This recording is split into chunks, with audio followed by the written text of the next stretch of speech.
Corrections class. Here we go with a little bit of a band called Pandemic.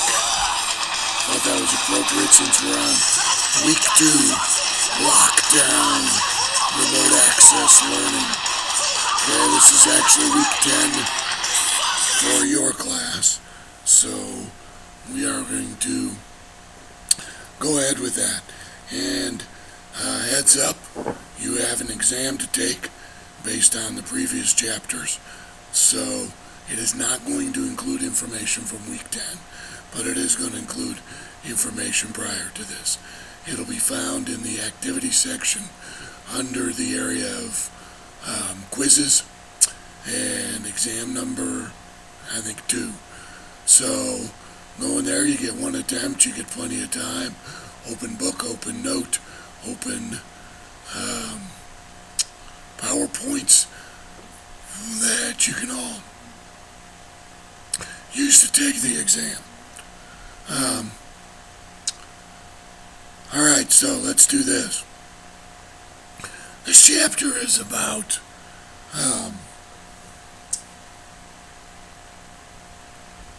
certain programs that are going to be available for people who are incarcerated. Most of these programs are trying to be somewhat of a rehabilitation program, but they're not a full-fledged guaranteeing that we're going to make you a productive member of society. But eventually that would be the goal. We know that the majority of the people who are incarcerated are going to get out and come back to society. So we need to try to do something to prepare them to have a good shot to be productive and not reoffend. Probably the one that's the most important right now, because it's the one being used the most, is a program called RNR. It's the 3 initials, and it stands for Risk, Needs, Responsivity. And what we're doing with these is we're trying to evaluate, number 1, the risk factors that went into contributing to the offender doing their crime. So we're going to try to identify what it was. Did they commit their crime in anger? Did they commit their crime when drunk? Did they commit their crime while on drugs? Did they commit their crime with some other risk factor in place? And we're going to try to identify those risk factors.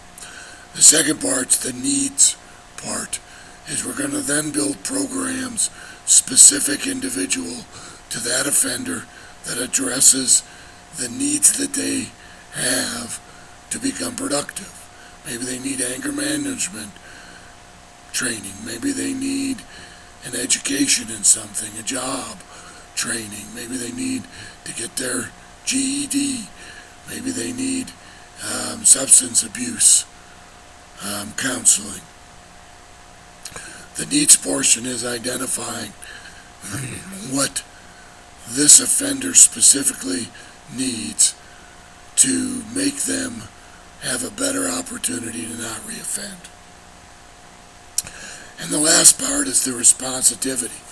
And what we're trying to do there is we're trying to make the actual system responsive to the individual offender. Let's say we put you on parole, and we say you need to come once a month to see your parole officer. If after 2 or 3 months you're doing well, you have a job, you're being successful, you're not violating any condition of your parole, why do we need to continue to see you every month? So we need to now change the system to be responsive to how well or how poorly you're doing. If you're doing well, maybe we say, hey, don't come back for 6 months. If you're doing poorly, maybe we say we need to see you every 2 weeks. So we're trying to take this last portion and make the system responsive to how well you're doing as an individual. If you're successful, then we should not be wasting your time with a bunch of additional conditions. Hey, maybe you don't have a substance abuse problem, and after a certain amount of time on parole, we say, look, it's all right for you to drink, and we're not going to do UAs every day or every week or every month. We're trying to tailor-make your program, your individual thing, responsive to you, how well you're doing, to your risk factors, to the needs that you have, and then make this program responsive to you. They're showing great promise in programs based on this risk needs responsivity stuff. One of the other one that's a big deal right now is cognitive behavioral therapy. And these are therapy programs trying to reteach you how to think. We're trying to get you to understand maybe your individual problem is that you don't know how to think like an adult. You don't know how to think like an adult when it comes to a critical incident, to when you get angry, to when you're put on the spot.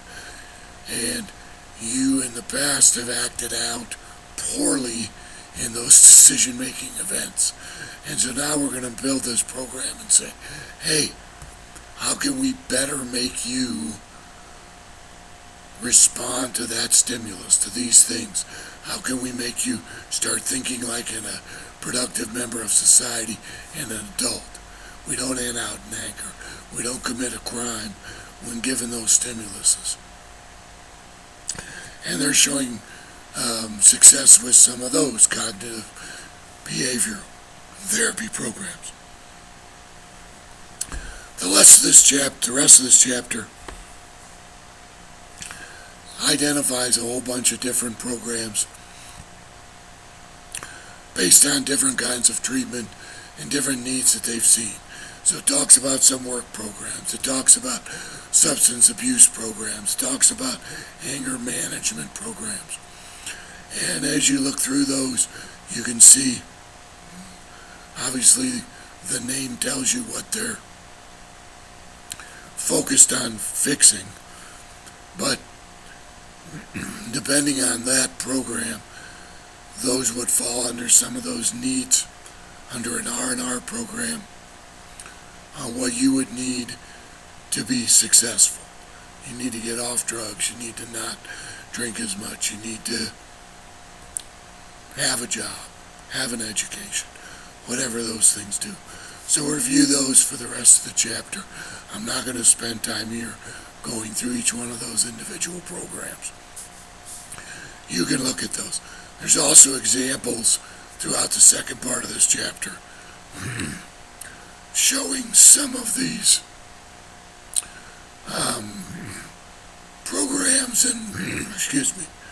and where they're being used right now and how they're being implemented to either be successful or not. One of the ones listed in the chapter is a program called the HOPE program being done in Hawaii. That little section's worth reading.